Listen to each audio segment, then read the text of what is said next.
Olá, pessoal, sejam todos bem-vindos a mais um bate-papo do Resenha Brasil Política.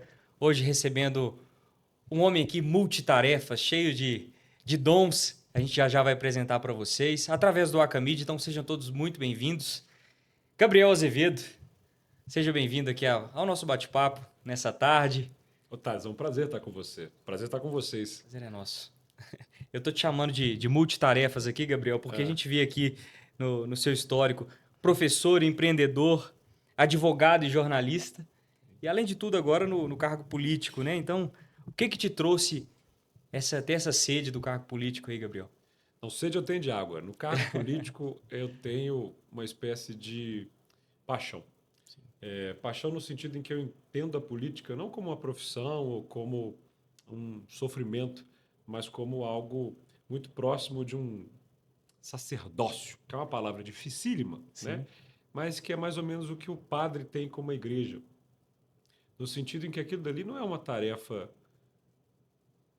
de labor, mas uma tarefa de dedicação, em que você tem uma veneração por uma causa.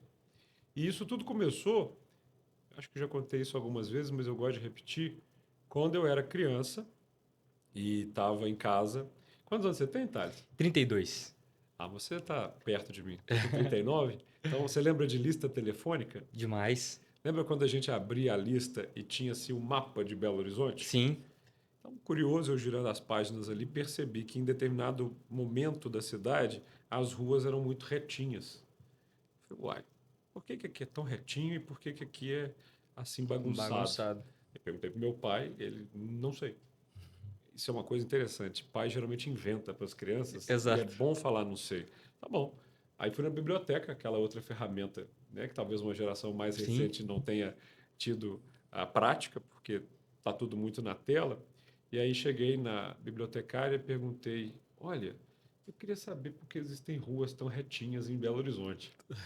E ela vai ali naquela sessão. Era a e sessão. você tinha quantos anos mais ou menos, Ah, não Gabriel? lembro direito, mas tá, menos que 10 anos, sabe? Bem novinho. Talvez ali bem novinho mesmo.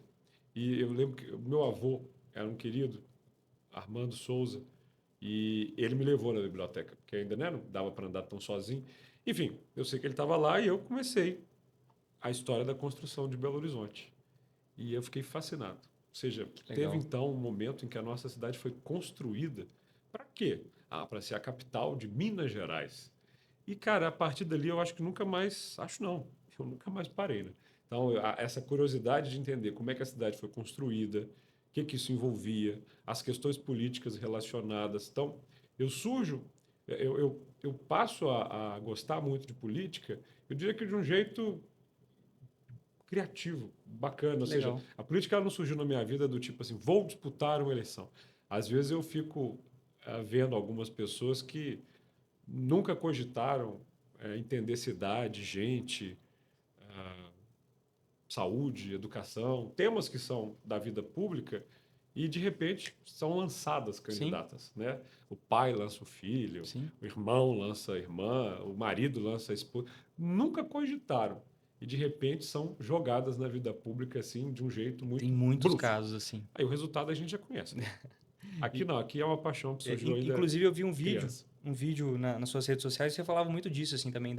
Obviamente, a gente vai falar isso daqui a pouco, da polarização, assim, mas é, os candidatos já pré-definidos, assim, que já vêm, assim, já de forma bem estratégica, né? É, E não tem um contexto, não traz uma história, não traz um motivo para é. aquilo, né? Tem uma coisa que eu nunca respondi no sentido em que não havia o que responder. Do tipo assim, quem é seu padrinho? Pô, quero andar com pernas próprias, É isso aí. entendeu? Quero servir as pessoas com as minhas ideias, com a minha força eleitoral. Opa, ganhei 2 eleições, uma terceira não tive os votos suficientes, mas eu tenho certeza que não tinha ninguém aqui que era fantoche. Exato. E eu não sou fantoche, sabe? Alianças a gente faz, costuras a gente faz, mas a gente não serve de chaveirinho para alguém, sabe? Eu vejo muita gente querendo ser o candidato desse ou daquele, porque não tem ideias próprias, né? Sim. Tem que ter ideia própria, tem que seguir com as próprias pernas, Personalidade, sim. claro. É isso aí. Em 2010, Gabriel, você liderou a turma do Chapéu. O Marcelo até brincava com a gente agora há pouco ali. Um grupo É, diverso que fez uma das primeiras lives políticas no Brasil. verdade. Como que foi essa fase, Gabriel? Olha, eu sou um cara que ama inovação. Inovação, para mim, é uma palavra de ordem. Então, assim, pode se acostumando com o fato de que eu vou estar sempre de um jeito diferente, propondo alguma coisa que ninguém ainda propôs, porque é isso que faz Sim. o mundo se mover, né? São as pessoas que tentam enxergar de outra maneira, que não estão satisfeitas com o que está existindo, e eu fui alguém assim sempre. Em 2010, o que me deixava um pouco aflito e na vontade de mudar era a forma com que se fazia campanha eleitoral. Em 2008, eu concluí o meu primeiro curso de graduação, que foi Publicidade e Propaganda, uma Legal. habilitação dentro da Faculdade de Comunicação e Artes da PUC Minas.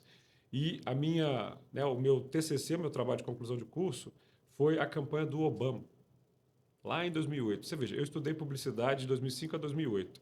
As disciplinas que tratavam de internet eram uma só. A gente aprendia a fazer banner. Hum, É assim que a gente faz E pronto. publicidade. Pronto. Então tem os tamanhos, os pixels, você Sim. coloca aqui, tem que encaixar ali, tem banner lateral, tem banner superior. E eu observando os Estados Unidos da América, campanha do Obama, e opa, então tem mídia social, tem vídeo para internet. Isso porque em 2006 eu já tinha participado de uma campanha anterior, convidado para uma equipe de dados, em que eu começava a falar, olha, mas tem o Orkut. Surgiu uma Exato. ferramenta nossa nova aí chamada YouTube, né? E eu fui o cara que primeiro gravou um vídeo de Que presidenciável legal. pro YouTube. E isso tudo, eu falei, não, pera lá. Então, em 2010, falei, é hora de tentar reunir as pessoas que não estão afim de fazer campanha de um jeito convencional e fazer diferente. Então, assim, naquela época, cara, pode parecer pouco tempo, né? Mas internet era um problema. Sim.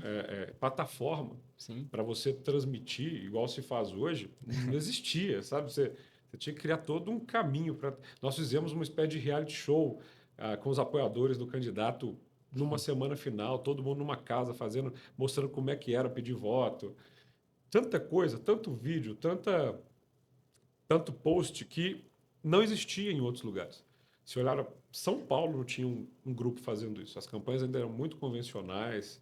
Rio não tem. Não tinha. Então, nós conseguimos aqui naquele 2010 criar um modelo de campanha eleitoral que hoje virou o modelo de campanha Sim. eleitoral. Né? Ou seja, o WhatsApp, as mídias sociais como X, Instagram, Facebook.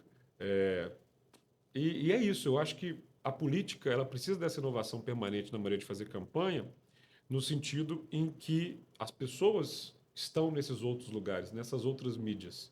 Hoje eu diria, fazendo uma reflexão, que já está todo mundo nas mídias. Sim. Então eu já estou em busca da próxima É inovação, evolução, né? né? De como é que você faz uma campanha mais diferenciada. Eu acho que o modelo atual de mídia social, em breve, vai encontrar um esgotamento. Sim. Até porque eu chamo isso que a gente vê hoje de política da dopamina. Sim. Você imagina o que é uma política da dopamina? É o seguinte, um amigo meu mora lá em Nova York, Lucas Mendes, apresentava uma Manhattan Connection, falou, e aí, Gabriel, o que você está achando que vai ser esse encontro do Trump e do prefeito recém-eleito de Nova York, Mondani? Falei, vai ser uma satisfação para todo mundo que acompanha os dois, inclusive aqui no Brasil. Então as pessoas vão primeiro discutir como vai ser o encontro. Isso vai dar um tantão de post. Aí depois elas vão acompanhar o encontro. Vai ter um tantão de compartilhamento, um tantão de curtida, um tantão de comentário. Aí depois elas vão fazer o pós. Sim. E todas vão ficar muito satisfeitas de curtir, de compartilhar, porque as mídias sociais elas mexem com esse senso de satisfação, de puxar, de curtir e tal. No dia seguinte, ninguém mais lembra, a dopamina A já poeira já virou, baixou. já está. E eu não sei exatamente o que esse encontro mudou na vida do nova-iorquino, do americano. E claro, eu tenho absoluta certeza que ele não mudou nada na vida do brasileiro. Então, essa política que entrega dopamina, que entrega satisfação digital, que entrega a possibilidade de alguém Muito curtir, perigoso. compartilhar e não muda absolutamente nada da vida de ninguém, isso eu não faço. Uhum. Isso eu não faço. Eu uso a mídia social para falar do mundo real. A maior parte das coisas que eu publico, se não todas, tem uma conexão direta com a vida das pessoas. E, claro, como muita gente busca só dopamina, o alcance é menor, Sim, mas o gostem ou não. resultado é maior. Exato. É No, isso. no final das contas, né? Lá na frente a gente enxerga. Por que o nome é a Turma do Chapéu, Gabriel? Porque Curiosidade o aqui. candidato à época, a governo, Antônio Anastasia, viu a gente na convenção que o lançou candidato E eram vários amigos meus que não tinham filiação partidária, não eram do PSDB. Eram jovens que gostavam da ideia de fazermos campanhas pela primeira vez. E um deles, meu amigo, viu que lá na minha casa tinha um bocado de chapéu e falou: Esse negócio é muito confuso, é muito cheio. Eu falei: Vocês não fazem ideia. É uma multidão de gente que vem do interior, partidos aliados. A gente vai se ver lá como fazendo essas coisas. Aí o cara falou: Todo mundo leva um chapéu. E aí a gente estava de chapéu e o Antônio Anastasia vira e fala: Quem que é essa turma do chapéu aí, Gabriel? Aí estava Aí batizado. pegou. Então pegou e Aí foi. foi por um bom tempo. Ótimo. Eu confesso que essa pergunta aqui, Gabriel, tô curioso, tava querendo chegar nela já aqui. Vai. Por que você mudou de ideia, né, para disputar a prefeitura em 2028 para Uhum. ser um pré-candidato ao governo de Minas? A ideia principal é cuidar de Belo Horizonte. O governador cuida de Belo Horizonte. É isso aí. Isso é muito importante. E tem que cuidar melhor. Vamos pensar aqui numa pessoa que está lá em Betim e tem que chegar para trabalhar no centro, ok? Você já viu essa jornada? Betim BH? É difícil, né? Pode ser que a pessoa tem que usar 3 cartões de ônibus, Sim, ok? E ela vai ter que pegar 4 modais e talvez ela gaste mais de 2 horas. Enquanto isso, o que é a mundo realidade de inteiro muitos. já tem um cartão integrado. Sabe quando eu virei presidente da Câmara Municipal, eu fui até o governador. Fui convidado, tive com ele e eu falei: Governador, eu teria só um pedido para fazer para o senhor. Minas Gerais e a sua principal região metropolitana, existem outras, não possuem um cartão integrado. Não tem. Ah, perfeitamente. Cadê? Não tem um cartão integrado. Eu estudei no Instituto de Educação de Minas Gerais. Eu valorizo escola pública, escola estadual, e há várias em Belo Horizonte. Você sabia que Minas tem o pior índice de professores com estabilidade nas escolas? Nas 3.400 escolas, 80% dos nossos professores não têm um vínculo que dura. Aquilo que a gente tinha antes de professores que nos ensinavam e levavam um tempo naquela escola ensinando outras gerações, acabou. Acabou. E o professor que não tem estabilidade vai criar o vínculo com as suas turmas como? Isso é ou não é um problema de Belo Horizonte? Total. Saúde. Eu não sei se você viu recentemente as imagens do Hospital João 23. Não. Choveu e o hospital virou uma cascata, uma cachoeira. Isso é ou não é cuidar de Belo Horizonte? E eu não preciso nem falar de segurança, né? Um governador que há 5 anos prometeu um reajuste salarial para o efetivo de policiais e descumpriu o que havia prometido, vetando o próprio projeto que ele assinou, nunca mais teve moral para comandar as nossas polícias. E podemos falar de polícia civil. Quantas pessoas em Belo Horizonte sofrem com golpes digitais no celular?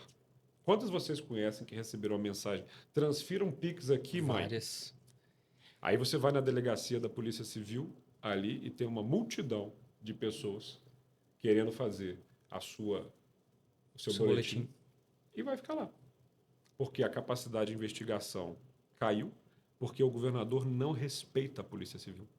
O efetivo da Polícia Civil está em 8.000 homens. Era para ter o dobro. Cara, a Polícia Civil de Minas Gerais, e aí eu falo com alguma paixão, Sim, meu pai era policial civil.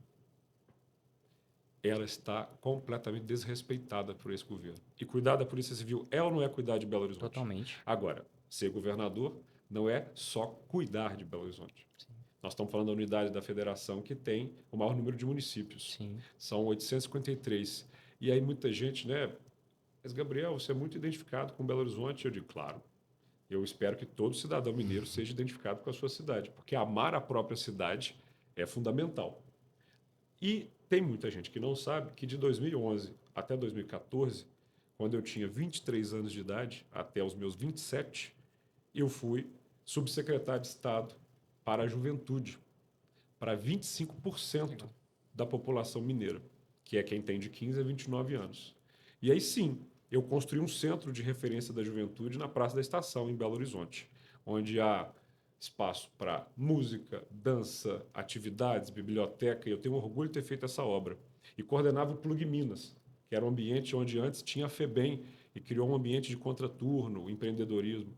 Mas, para além disso, tinha a poupança jovem, que pagava 1.000 a cada ano concluído no ensino médio para evitar a evasão escolar. não só em Belo Horizonte, mas nas regiões. Tinha o Fica Vivo, que era um programa reconhecido internacionalmente por diminuir os índices de criminalidade entre juventude, sobretudo juventude negra, que morre muito no nosso estado. E se eu for te contando os 82 programas que eu coordenava, junto com o governo, para 853 cidades, e te contar que eu fiz mais de 400 conferências de juventude, no Triângulo, no Sul, na Zona da Mata, no Jequitinhonha, no Norte e em todas as regiões, hoje, na hora que eu me lanço pré-candidato ao governo do Estado, esse celular começa a ter DDD 32, 33, 34, 35 e não só o 31. Porque aqueles jovens que participavam de conferência hoje são vereadores, são Que prefeitos, legal. são secretários.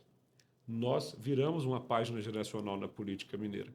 E eu sou, como eu bem disse, desde o primeiro momento que eu criei minha mídia social, a descrição é a mesma. Um mineiro de Belo Horizonte, da dona Carminha e do seu Gilson. Porque isso ninguém me tira. E mineridade é uma coisa que eu tenho no sangue com toda certeza. E vai ser muito gostoso se alguém de Belo Horizonte, mineiro, que quer sim cuidar de Belo Horizonte e de toda Minas Gerais. Eu acho que Minas precisa disso, né, Gabriel? De uma paixão, talvez, né? Claro. Parece que a sensação que dá como cidadão é que às vezes a gente está meio largado, assim, né? Ah, eu Meio tenho. jogado. Eu tenho. Inclusive, você falando assim, da sua família, né? Uhum. Dessa essência que você traz e tudo isso dá uma esperança pra gente, né? Ver que você tem essa paixão por Minas Gerais, de família, das essências de Sim. Minas, que a gente sempre é visto como um povo acolhedor, um povo Uhum. que, né? Então, acho que a gente precisa manter isso, levar Claro. deixar esse legado aí para as próximas gerações também, isso é importantíssimo. O que você diria para as pessoas, Gabriel, que têm um desgosto político agora, talvez até a palavra que nos foi colocada aqui, pessoas que têm nojo da política. Cara, eu diria, vem para dentro. Sabe por que eu falaria isso? Porque é tão cômodo, mas tão simples, gente. Você ficar aí na internet criticando. Não, olha aí, né? Tudo errado. Olha como, olha esses caras aí. Deixa eu te contar. Eles não vêm de Marte, não, viu? Nós não somos marcianos. Eu digo nós porque eu sou um político e falo Sim. isso com orgulho.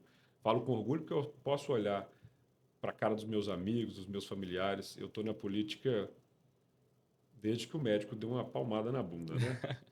Meu pai, quando eu fui disputar a primeira eleição, o seu Gilson falou assim: Nó, filho, você não vai fazer isso com seu pai. Por quê, pai? Porque o homem que entra para a política corre um risco seríssimo de perder a moral. Eu falei, pai, esse desgosto eu não vou te dar. E papai morreu, né, naquele agosto de, perdão, naquele junho, agosto é o aniversário de uma outra pessoa querida. Papai morreu naquele 2020 de câncer de pulmão, segurando minha mão. E eu tenho absoluta certeza que meu pai se foi deste plano sabendo que o filho dele nunca tinha perdido a moral. Estou longe de ser alguém sem defeitos, mas bandido eu não sou. Corrupto eu não sou. E o que é obrigação, não é mérito nenhum. Sim. E as pessoas que acompanham a política, elas obviamente ficam muito enojadas de muitas coisas que vão acontecendo. E eu sempre digo que o principal motivo disso é que as pessoas boas, corretas, justas, honestas, não entram, porque consideram que não é para elas. E aí, os canalhas fazem a festa, Thales. Fazem a festa. Claro, essa concorrência é tão baixa assim. E é, dá para fazer as coisas de um jeito muito diferente. Quando eu entrei na Câmara Municipal, em 2016, foi minha primeira eleição, diziam para mim que, olha, você está entrando num lugar impossível. Tinha um vereador lá, né, que esqueça-se o nome dele, as pessoas falavam, e esse daí vai te engolir com farofa. Cara, completamente conectado com uma ideia de corrupção, tornozeleira, prisão, histórias e mais histórias. Não, problema não. E naquela época ele tombou caçado. Tinha um outro também, virou até marchinha de carnaval. Não sei se as pessoas lembram. E eu falei, não, esse daí a gente resolve também. Foi-se embora. Então, assim, à medida em que as pessoas vão escolhendo quem tem compromisso ético para dentro do jogo, vai mudando. Porque nenhuma civilização nasceu com perfeição ou sem defeitos. Quando eu olho para os países que são menos corruptos, e esses são os países mais democráticos, a solução sempre está numa palavrinha: participação. Quando as pessoas participam, quando elas se envolvem, quando elas se engajam, resolve-se. Mas resolve-se mesmo. O problema é que fica difícil ser um só. Esse dia eu Exato. estava numa reflexão, né? Eu entrei no táxi e aí estava lá, eu não tenho carro, e estava no táxi, e taxista tem um perfil sempre muito divertido, porque ele começa a conversar com você todos os assuntos e com todas as soluções. Tal coisa, tem... Ararararará. Eu falei, por que você não se candidata? Aí, porque gostoso é reclamar, né? E ele foi de uma sinceridade enorme. Eu estava lendo esses dias um livro, Compromisso Democrático, que são os ajuntados do Milton Campos, que foi governador de Minas depois do Estado Novo. E aí quem faz o prefácio é Abigail Renault, e ele falava assim, olha, falar mal do governo é tão bom que até os amigos têm direito de fazer isso. Gente, falar mal da política brasileira ou dizer como seria e tal, é uma delícia. O que é difícil é fazer. Então, Exato. eu me proponho a fazer. E convido as pessoas, venham também, porque elas verão que não é tão simples. Que você tem que entender que tem quem pensa de um jeito, quem pensa de outro. Você não impõe as coisas, né? Que dialogar é fundamental. Se mais gente viesse para o jogo, para o campo, saísse da arquibancada, era outra política. Mesmo aquelas que ainda não têm exatamente uma noção do que se fazer. Vai para um partido, vai para uma campanha, apoia um candidato, procure entender sobre o tema que você acha que está ruim. Isso tudo faz diferença e melhora a política brasileira. Para quem tá atrás da tela é muito mais fácil, né, Gabriel? Aqui, É, nós estamos fazendo um podcast. sim, As pessoas vão assistir, gostei, não gostei, pá, pá, pá, pronto. Com o Obama, que é um político com grande capacidade de comunicação, fez um discurso certa vez, acho que era numa formatura, falando: vamos levantar do sofá, porque é muito cômodo você ver alguma coisa que está ruim, ir lá na postagem e falar: tá, tá, tá, tá, tá, tá, tá, tá, tá. sim. Ufa, fiz a minha parte. Você não fez, não. O próprio podcast É, é um exemplo. Se a gente posta uns cortes para atrair a é, atenção de alguns que vão ter o interesse de ir lá é. no Você link sabe que esse é um desafio terrível, meu, né? desse caminho. Não, tá ali, né? O Fábio trabalha comigo e eu entendo a importância de você se comunicar bem, Sim, né? De passar a mensagem. E os temas que a gente fala são complexos. Segurança pública. Não tem solução de 1 minuto, de 2 minutos. Você tem um histórico, dados, problemas, visões. Pá. Reduz em 1 minuto e meio. E mais, fale de um jeito que gere um corte. Tudo hoje é um corte. Você já sim. imaginou, né? Eu sou um sujeito que tem uma biblioteca, aquela coisa, né? Que hoje eu fico vendo gente que mostra o apartamento com um elevador de carro. O sujeito sobe com o carro e bota na sala. E você pergunta: onde você guarda seus livros? E aí ele não sabe o que responder, mas o carro está lá na sala. O que me parece uma coisa que não faz muito sentido, né? Talvez os livros estejam na garagem, uma mudança de paradigma. Mas livro, você já imaginou se chegar, sei lá, né, para o Machado de Assis, olha, cara, desculpa, mas tem que ser 2 páginas, entendeu? Não dá. Um corte. Ou mais, chega, bah, ou bah. Então, esse negócio, assim, são muitas, sabe? Está demorando demais. Que tal a gente encurtar, colocar aí cabe num Rios? Então, assim, nós estamos, isso é claro, um fenômeno das mídias sociais também, a gente volta a elas, ansiosos, esse uso excessivo. Você sabe, por exemplo, eu sou um estudioso dos movimentos totalitários no planeta porque é muito bom conhecer para não permitir repetir. E todo movimento totalitário queimou o livro. Ou quis acabar com o conhecimento de alguma maneira para impor a sua visão. Tem uma cena clássica dos nazistas jogando vários volumes numa fogueira. Hoje em dia, a fogueira é a tela do celular. No sentido em que ler um livro para um jovem, uma criança, está ficando uma tarefa que dói. Porque tudo é tão rápido, tudo é tão veloz, que Ouvir um livro agora tem virar essa. uma página depois da outra se Sim. transformou numa tortura. Você não consegue manter a atenção. Na hora que você tira das pessoas a capacidade de se atentar a um assunto, poxa, é muito difícil, porque aí nada é profundo. Tudo é superficial. E claro que os políticos que gostam, né, de apenas ganhar a eleição vão nessa onda. Ou seja, eu faço o rios que mais agrada, que mais viraliza, que mais surra o adversário, que São mais contribui para muitos. ninguém conversar, e lá vão se elegendo. O que esse político não dá de volta é solução para o problema. Ele só oferece uma satisfação momentânea. E isso é terrível para uma democracia. Sim. Terrível. E Né? vão criando discípulos ali, né? Claro, porque você tem pessoas que buscam não a política como uma ferramenta de resolução de problema, mas como uma oportunidade, primeiro, de dinheiro, profissão, segundo, de entretenimento, ou seja, o político é confundido com um artista ou com alguém que existe para gerar um sentimento apenas. E aí, cara, tem o terceiro tipo, que é o pilantra mesmo, Sim. e que ele continua fazendo as pilantragens de sempre com uma roupagem digital. É foda. É. Né? Realidade, né, Gabriel? Dentro da liberdade econômica, Uhum. qual é o maior absurdo burocrático que você acha que trava Minas, entravado no nosso estado? Nossa, são tantos. São tantos. Eu vou ser mais macro Sim, num processo. Hoje o Brasil ele vivencia um problema federativo. Já vamos falar um pouco mais disso, mas é assim.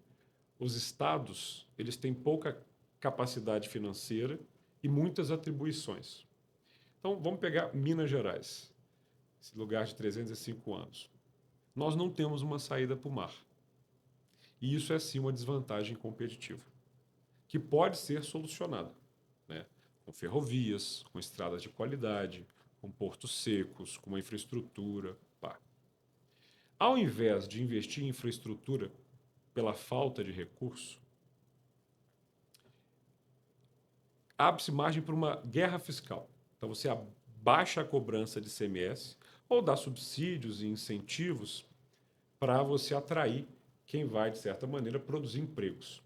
Pega o município de Extrema, sul de Minas, que é um município hoje que virou um ambiente de muitos galpões e de distribuição, na borda de São Paulo. Por quê? Porque o atrativo é a diminuição do que é cobrado. Não é porque necessariamente há uma logística tão melhor, não é porque há uma mão de obra extremamente mais qualificada, é simplesmente uma baixada de tributo. Em 2033, isso vai acabar. Sabia disso? não.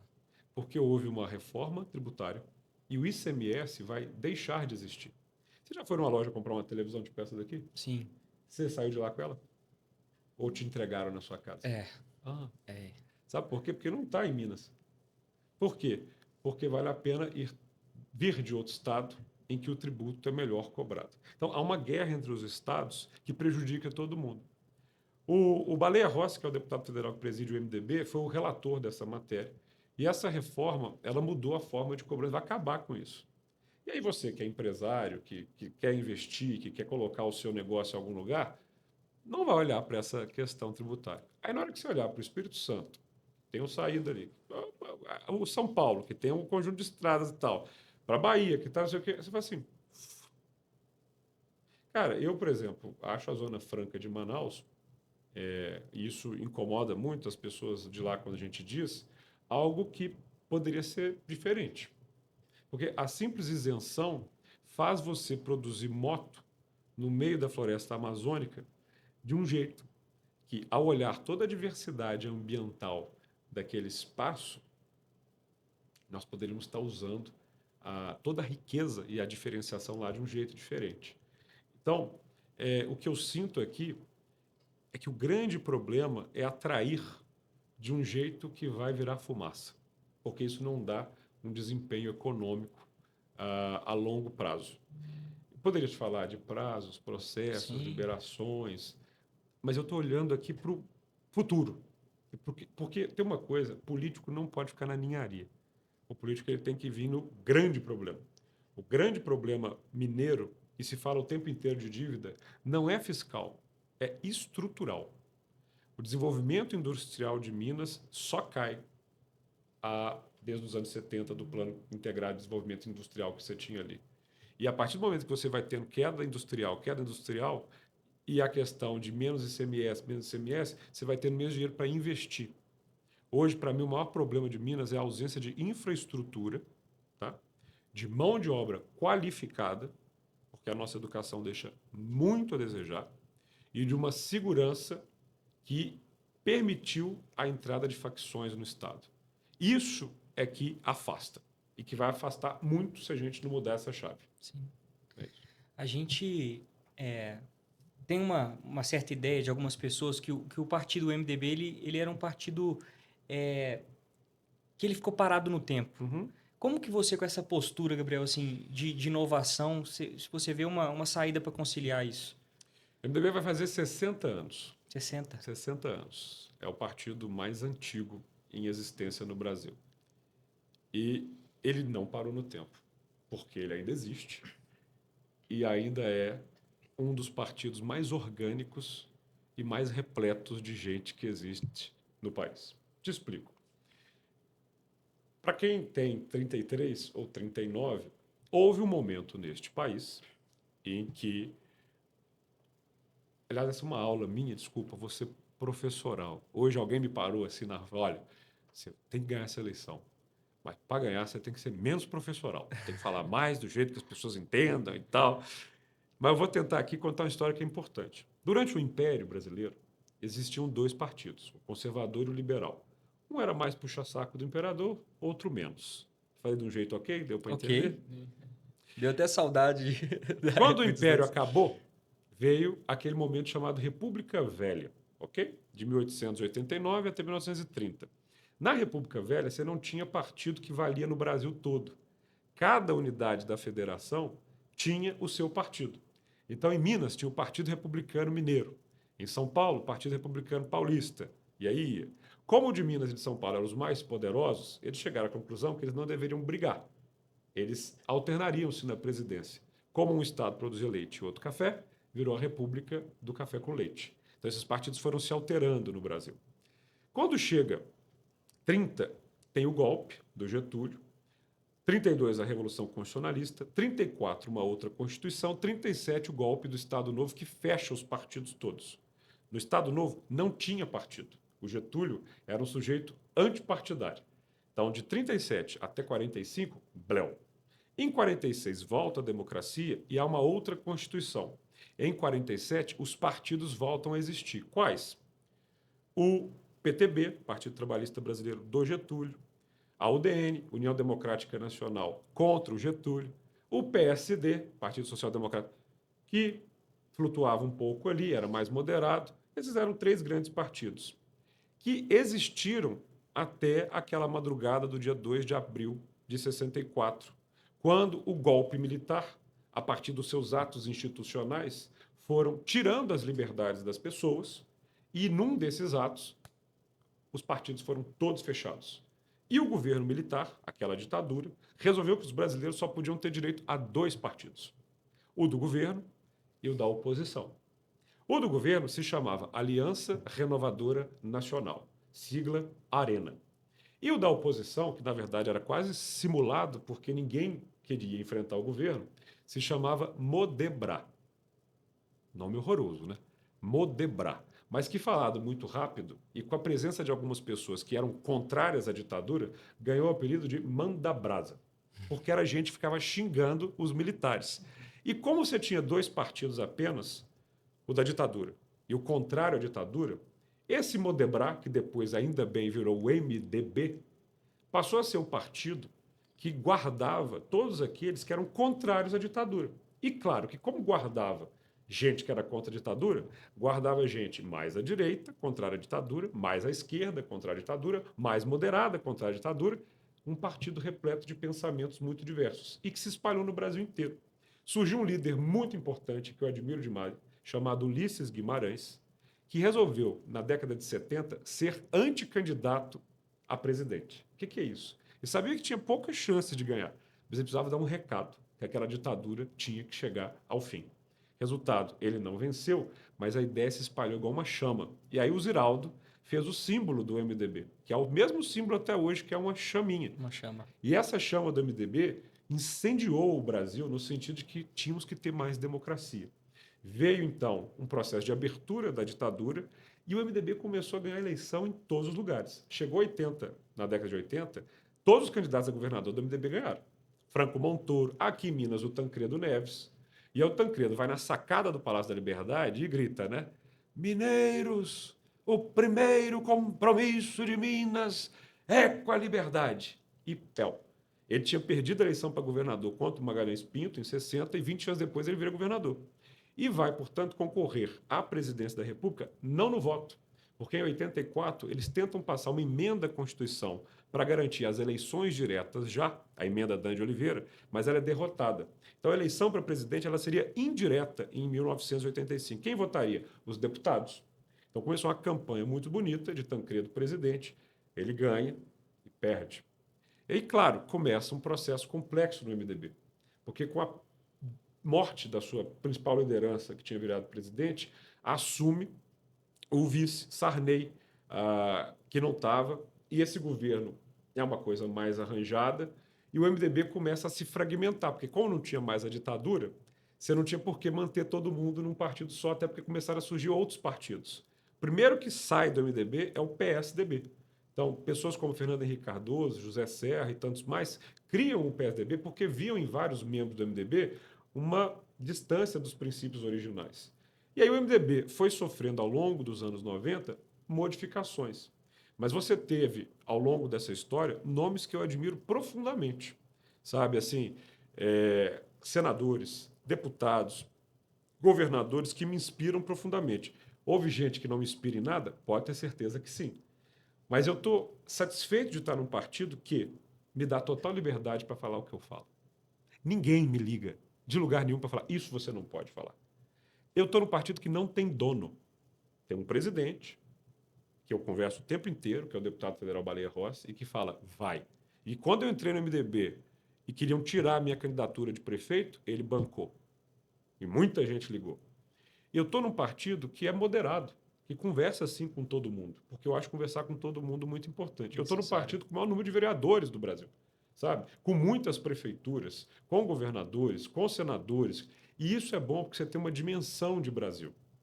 E em Minas, o MDB tem, portanto, um papel muito importante. Eu estou topando fazer o que eu chamo de um retrofit, que é pegar, de fato, um edifício de 60 anos e modernizar. Porque é cômodo, insisto, simplesmente criticar. Mas para fazer política no Brasil, de acordo com a Constituição, seu artigo 14, parágrafo 3º, inciso 5º, a filiação partidária é uma condição. Eu até defendo que as pessoas possam fazer de maneira independente, mas não temos essa possibilidade no Brasil. Então você tem que ter um partido. Esse seria um desafio para quem está nos escutando. Ah, não gosto desse. Beleza, você vai ser candidato. Por qual? E aí eu consigo mostrar defeitos e qualidades em todos os partidos e optei por esse, onde eu estou muito bem, obrigado. Então, assim, é um partido de 6 décadas de existência e que está nem um pouco desatualizado. Porque se tem uma coisa que é atual num planeta em que há um retrocesso completo na democracia, é ter um movimento democrático. Sobretudo o movimento democrático brasileiro. Show de bola. É isso. É importante essa história, né, Gabriel? Muito, porque as pessoas às vezes não conhecem a história. O que é esse partido aí de 60 anos? Esse é o partido, meu amigo, que está te permitindo ouvir um podcast. É um convite aí a todos os nossos ouvintes a pesquisarem um pouco mais as Pesquisem, histórias dos pesquisem, partidos, a porque história política do Brasil. não foi como fácil todo. de derrubar a ditadura. E na ditadura nós não poderíamos estar fazendo isso daí. Exatamente. Né? Não poderíamos. Ninguém poderia estar aí digitando, buscando, escrevendo, né? Falando, pegando minimamente esse gancho aí, Gabriel, como equilibrar a sua posição também diante desse cenário de polarização política, né? Bolsonaro e Lula. Como que você enxerga esse equilíbrio? Assim. Vou fazer o meu. Pessoal, esse daqui é o primeiro, espero que de alguns. Mas é a primeira vez na vida, Thales, que eu lanço um livro. Como eu acho bom a gente não fazer as coisas de um jeito ousado da primeira vez, eu gosto de inovação, mas com alguma responsabilidade, eu convidei o meu querido amigo, professor Onofre Alves Batista Júnior, que é o único professor de livre-docência em Direito em Minas Gerais, um craque. Eu tenho alguns livros publicados para falar do federalismo. Ô, Thales, você faz ideia do que é essa palavra aqui? Não. Isso daqui é a tua vida, cara. Porque lá, no finalzinho do século XVIII, existiam 13 colônias mais ao norte aqui do continente. Elas eram ligadas ao Reino Unido, né, à Inglaterra, e a turma que estava lá tinha que obedecer o rei do outro lado do Atlântico. Até aí tudo bem. Mas o rei começou, por conta de uma guerra de 7 anos, a aumentar os impostos, coisa que sempre dá problema. Aumentou tanto que, num belo dia, os tais americanos resolveram pegar um tanto de chá no porto de Boston e jogar no mar. E falar: olha, no taxation without representation. Chega disso. E a guerra foi se ampliando, a guerra de pensamento, até que eles falaram: quer saber? A gente vai se tornar independente desse povo aí. Nós vamos, com uma declaração de independência, sermos Estados Unidos aqui na América. E a grande sacada é que essas 13 colônias, num primeiro momento, cada uma era um país com um presidente. Então eram 13 países, que a gente chama Estado, né? Estado-nação, 13 estados. Só que eles viram que isso ia dar problema.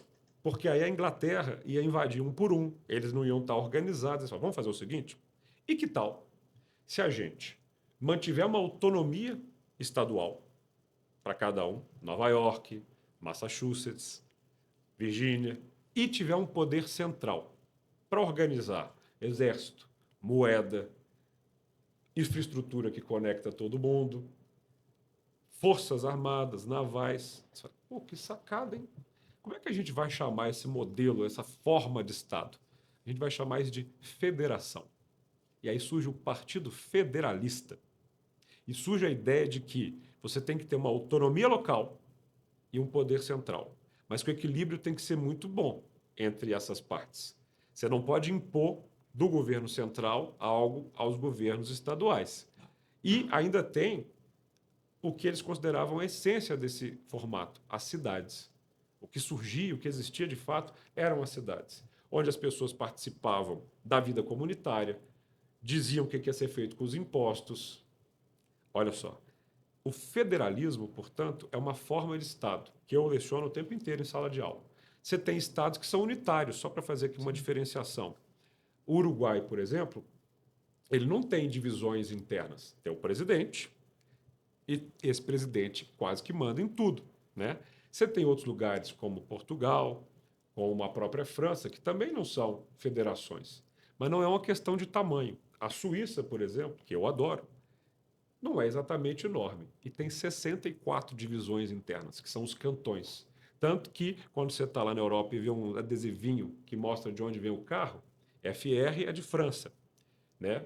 A IT é de Itália. Da Suíça é CH, que é de Confederação Helvética, porque a Suíça era um ajuntado, que depois virou um país, assim como os Estados Unidos. Então, o modelo federativo hoje, ele existe em 60 lugares. Mas aqui no livro, eu cunho a expressão federalismo de dependência. Por quê? Porque, para a gente decidir se o anel rodoviário é isso ou aquilo, eu tenho que pedir permissão para a União. Olha, agora o anel não é mais do governo federal, é de Belo Horizonte. Bom, ainda não vi tantas mudanças, o que eu vi foi muito radar, então não sei onde é que a gente ganhou Muitos. nisso. Mas, olha o sentido de você ter uma avenida cortando a nossa cidade que não é da nossa cidade. Veja, o Brasil tem um federalismo de dependência porque nós não éramos estados independentes que nos juntamos numa federação. A gente era um estado unitário, com sede no Império no Rio de Janeiro, que depois, com a República, copiou os Estados Unidos, tanto que o nosso primeiro nome é Estados Unidos do Brasil, com Z, por isso nos chamam de Brasil com Z até hoje, e esse poder local não existiu de fato. Então, quando você me pergunta, mas e Lula e Bolsonaro? Eu te respondo, e as estradas mineiras? E a ausência de ferrovias em Minas Gerais? E cadê a política industrial que funciona? E cadê uma escola que de fato ensina? Cara, não dá certo nós vivermos a vida de Brasília. Não dá certo nós ficarmos aqui em Belo Horizonte, em Patos de Minas, em Juiz de Fora, em Montes Claros, em Uberlândia, nos perguntando sobre Lula e Bolsonaro, cara. E eu preciso falar isso. Isso não é fugir do tema. Se você me perguntar de um ou de outro, eu vou ter todas as ideias e considerações.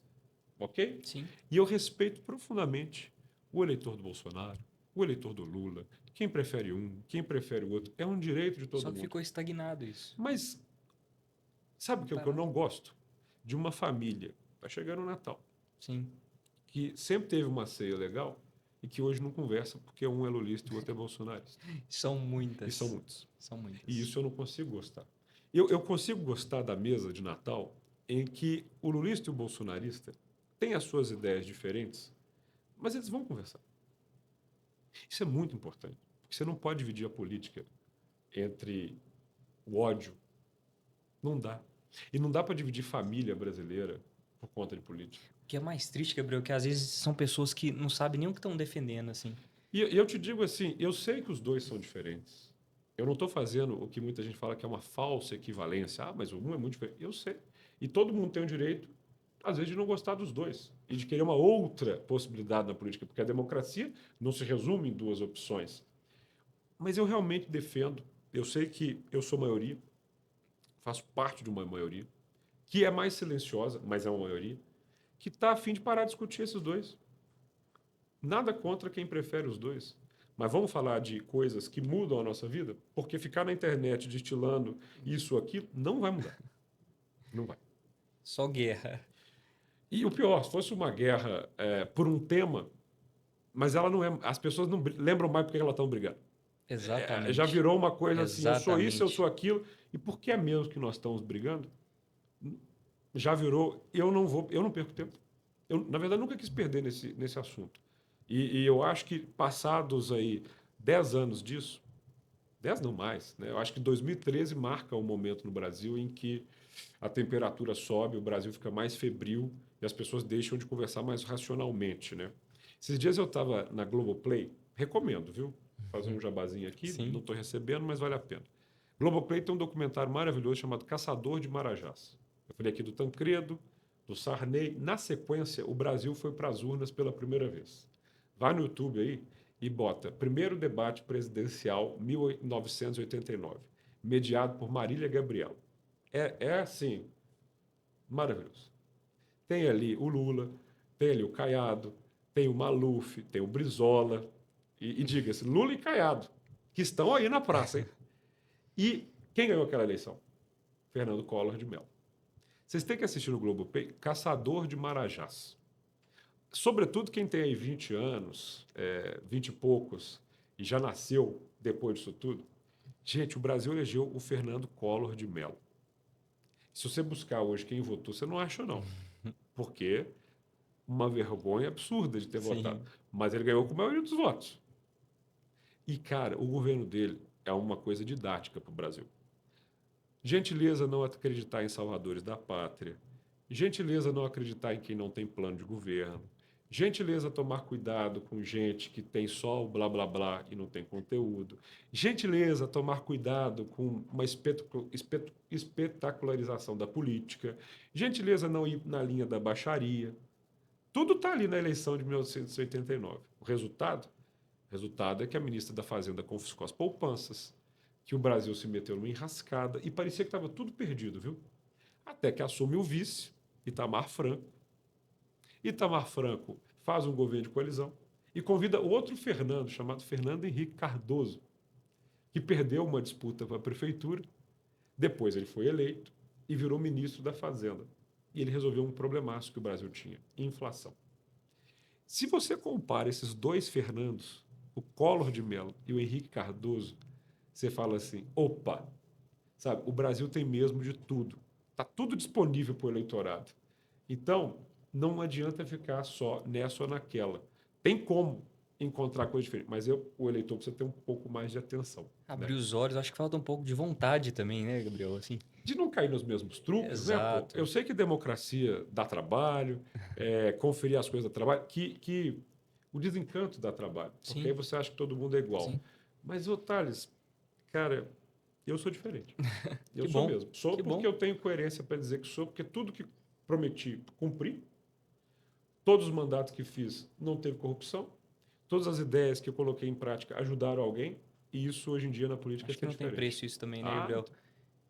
A gente conversava aqui, né, nos outros episódios também. Acho que o principal, eu não sou um político, né, mas acredito que eu também Uhum. prezo muito por algumas questões pessoais. Assim, eu acho que não tem preço você olhar para uma vida e ver É. que, de fato, talvez não foi eu que fiz aquilo ali, mas eu fui intermediador daquilo, né? Sim, De ver uma pessoa claro. melhor. Gabriel, a gente citou aqui os professores aqui de forma bem aleatória, os policiais também. Como que você... são pessoas que se sentem muito desrespeitadas hoje. É, muito. Como que você enxerga essa situação, assim, o seu plano para essa melhoria também, enfim? Olha, cara, eu sou filho de policial e professor da rede estadual. Então, assim, se tem duas categorias que me criaram, Sim. são essas, né? Minha mãe é uma professora aposentada do Estado. Meu pai, falecido em 2020, é conhecido até hoje na Polícia Civil. E são duas classes muito desrespeitadas. Eu fui presidente da Câmara Municipal e foi a primeira oportunidade que eu tive na vida de lidar com o funcionalismo. Então, eu tinha milhares de pessoas que dependiam do meu ato executivo Perfeito. para tratar da vida delas, para tratar da maneira com que elas trabalhavam, para falar de salário, para conversar com o sindicato. E muita gente tinha uma curiosidade, para não dizer receio, de como é que esse cara aí vai lidar com o funcionalismo da Câmara. Porque eu não era esperado como presidente da Câmara. Eu fui um presidente que ganhou contra o governo, sem o apoio do prefeito, com 21 votos a 20. Então ninguém tinha nos planos a minha presidência, nem eu. E aí, eu tomei uma primeira medida. Dia tal, plenário, eu quero conversar com todo mundo. Como assim? Eu quero que todos os servidores da Câmara vão até o plenário. Eu quero olhar vocês no olho, dizer qual que são as minhas ideias por um pouquinho de tempo. E eu quero ouvir. E geralmente político, quando faz os negócios desses, fala pra caramba, reserva 10 minutos e vai embora. Foram 7 horas, salvo engano. Em que eu estava lá, porque você já viu, gosta aqui do meu caderninho com papel. Pode falar. Uhum. Ok, próximo. Próximo. E assim foi. O dia inteiro. Ouvindo, ouvindo, ouvindo, ouvindo, ouvindo. Uhum. Passados 2 anos de presidência da Câmara, você pode conversar com qualquer funcionário lá. Todas as demandas deles foram cumpridas. Salarialmente, a discussão foi honesta, dentro do orçamento, porque eu nunca gastei mais do que eu arrecadei. Pelo contrário, como presidente da Câmara, eu devolvi milhões e milhões de reais, 300 milhões de reais, para não gastar com a Câmara e gastar com a cidade. Dei aumentos salariais que todos consideraram justos, acima da inflação, inclusive. E, claro, o que eu mais sinto necessidade é de restabelecer o respeito com o funcionalismo público. Respeito. Por quê? Sentar na mesa com o sindicato não é de vez em quando ou quando a situação está ficando muito complicada. É mesa permanente. Eu tinha com o presidente do sindicato e com os representantes do sindicato uma vez por mês, na agenda, sem hora para acabar. Que ó, isso resolve. Porque você, olha, no fundo, é assim: todos somos mineiros, todos pagamos impostos. Existe um orçamento. Dentro desse orçamento está previsto o funcionalismo. Então, assim, para te dar uma ideia, tem 80% dos gastos do orçamento mineiro para o próximo ano, 147, 150 bi, que o governador não mexe. São despesas obrigatórias. O papel de um governador é trazer a sociedade para esse debate. Primeiro, contando para a sociedade que funcionário público não é encosto. Uhum. Essa visão foi muito mal desenhada por esse governo. A ideia de que você tem ali gente que só ganha e não trabalha, que tem gente que está sugando o dinheiro do povo. Você está falando de professor, querido. Você está falando do cara que educou seu filho, que te educou. Você está falando de escola. Eu volto à federação, o Thomas Jefferson falava que a menor unidade da Federação Americana era uma escola. Ele dividia, como se fosse uma célula humana, uma territorialidade que ele chamava de World of the Hundred, em que a mitocôndria, olha aí o professor, era a escola. E que todo mundo tinha que participar da gestão dessa escola. Cara, hoje eu fico vendo as discussões de escola, né? Escola sem partido, ideologização. As pessoas não conhecem a escola. Não conhecem a escola. Não sabem o que é um professor que acordou cedíssimo para pegar um trânsito terrível, chegar em sala de aula e não conseguir dar aula. Por quê? Porque a turma está com fome, porque o pai bateu na criança, porque eles estão indisciplinados e não conseguem te escutar. Não sabe o que o professor está passando. Esse professor que está em escola começa a te dar algumas propostas. Precisa da assistência social do lado dele. Não faz sentido o CRAS estar lá longe e a escola está com todos os problemas. Você precisa envolver a comunidade nessa escola estadual. Você precisa chamar os empresários do Brasil, que muitos deles têm orgulho de ter o jato, de ter a casa fora, e colocar a consciência do federalismo americano, em que a família sente orgulho de ter uma plaquinha lá, ó. Aqui a família Silva contribuiu com o teto dessa escola. Sim, Aqui a empresa tal não deixou as crianças sem uma quadra. Isso é lindo nos Estados Unidos. É cheio de plaquinha nos lugares. Ó, verdade. aqui, e a comunidade tem que abraçar a escola, tem que abraçar o professor. E o professor tem que ter estabilidade, justiça salarial e respeito. O policial, e eu quero abordar o policial civil, sobretudo, não apenas porque meu pai era policial civil, mas é porque não adianta ficar apenas com a punição ou com a repressão. É preciso ter investigação, inteligência. Papel fundamental da Polícia Civil que está com metade do efetivo. Então, você tem uma polícia mal paga, e o problema, para além de não pagar bem, é combinar uma coisa e não cumprir. Porque aí você perde a moral com a tropa. E uso tropa aqui como termo carinhoso, mas assim, com efetivo. Então, você tem que ter palavra, tem que ter inteligência, tem que ter estrutura. E aí alguém me perguntar, tem que ter como pagar. Sim. E aí eu te digo, para onde vão 20 bilhões de subsídios no orçamento do Estado? Porque o que pode ser mais importante do que educação e segurança? A saúde, a gente pode entrar nesse tema também, que os servidores da saúde são muito importantes. O que me parece faltar, sobretudo na saúde mineira, é o desafio de somar tecnologia com o valor humano. A IA nunca vai substituir o papel do olhar humano no tratamento, na saúde. Mas a gente tem que impedir o problema médico de acontecer. Sim. Isso é que eu acho muito importante falar.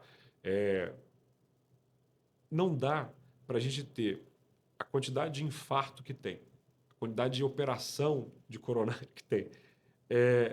E isso se resolve numa alimentação e no exercício físico.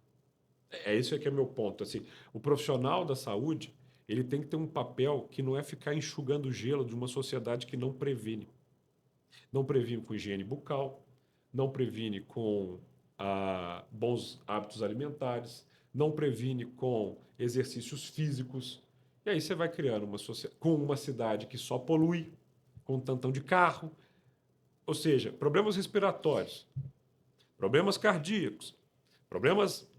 Claro que você vai ter problemas de saúde que surgem de outra forma, Específicos. mas você precisa aliviar o sistema de saúde e aliviar a condição de quem trabalha lá. Isso, para mim, é um primeiro passo, para além da remuneração, do bom diálogo. Mas veja, eu não estou discursando, não estou prometendo, estou mostrando o que eu fiz. Sim. Basta para alguém descobrir como é que eu vou agir com o servidor público mineiro, a Avenida dos Andradas 3100. Pode ir lá conversar com qualquer servidor efetivo. Vai lá. Conversa com o presidente do sindicato. Pergunta. Eu acho, conversando assim, Gabriel, é um choque de realidade também. Eu acho que precisa dar uma sacudida assim em nós, né, como cidadãos assim também, porque mais uma vez a gente falava nesses últimos dias, a gente tem um poder de voto em mãos assim, né? Uhum. E hoje ficou essa questão do voto, a palavra votar hoje, ela soa até já com uma entonação voltada para uma briga, uma discussão, sabe? Sim. Não tem esse intuito, essa, esse desejo de aprofundar um pouquinho mais ali, sabe? Gente, Uhum. eu tenho opções, eu tenho uma ferramenta em mãos que pode mudar isso tanto que eu critico, aquilo tanto que eu, sabe? Sim. Que a gente bate na tecla. Então, já aqui quase na nossa reta final, te agradecendo por abrir nossos olhos, assim, sabe? Como Claro. todos as pessoas que estão nos assistindo aí também, nos ouvindo. Uhum. Na sua campanha de prefeito, ô, Gabriel, o que você acha que você acertou muito ou talvez algo que você olha para trás e fala assim, olha, eu mudaria isso aqui? Ótima pergunta.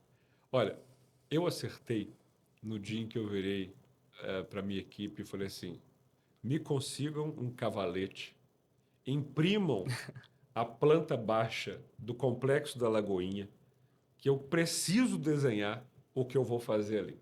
Na campanha eleitoral, você não pode usar inteligência artificial, não pode ter tridimensional, mapinha, então, mas desenho pode. E aí eu cheguei, né, com aquele prato de macarrão, que é aquele conjunto de viadutos ali, né, depois da rodoviária, e É. falei, ó, eu vou demolir isso tudo. E vai vir um túnel que vem aqui da Antônio Carlos para cá, e vai ser aqui, e por cima vai ser um parque, e no entorno nós vamos ter edifícios residenciais e nós vamos mudar essa parte da cidade. É o que eu recebia de comentário. E não é uma invenção. Boston fez isso. Eu estou me inspirando em Sim, modelos que corrigem defeitos graves de cidades que foram retalhadas, voltadas para o carro. Esse vídeo foi um fenômeno. E é de fato, eu ainda vou fazer isso, entendeu? De um jeito ou de outro. E na hora que as pessoas viram essa proposta, opa! As pessoas preferem as propostas do que apenas dizer tá ruim, o candidato isso, o candidato aquilo. O que eu fiz de errado? Não ter feito mais isso. Porque eu tinha isso para aqui, para uma área que tem ali do lado da FMG, que seria o Vale do São Francisco. Na hora que eu comecei a desenhar na cabeça do eleitor a cidade de Belo Horizonte que eu sonhava ver, vieram sonhar comigo. E isso é uma experiência que eu quero trazer para essa campanha. Eu conheço, até agora, todos os outros pré-candidatos. Gente que eu converso, que eu dialogo, tá? Que foram colegas meus vereadores, prefeito no mesmo tempo, que atualmente é um senador. Eu dialogo com eles. Eu não quero brigar com eles. Eu não quero gastar meu tempo nos defeitos deles. Eu quero virar para o povo mineiro e falar: olha, essa é a Minas Gerais que nós teremos ao final do nosso governo. Qual Minas Gerais? Olha, é uma Minas Gerais que vai ter estradas com mais qualidade. Por quê?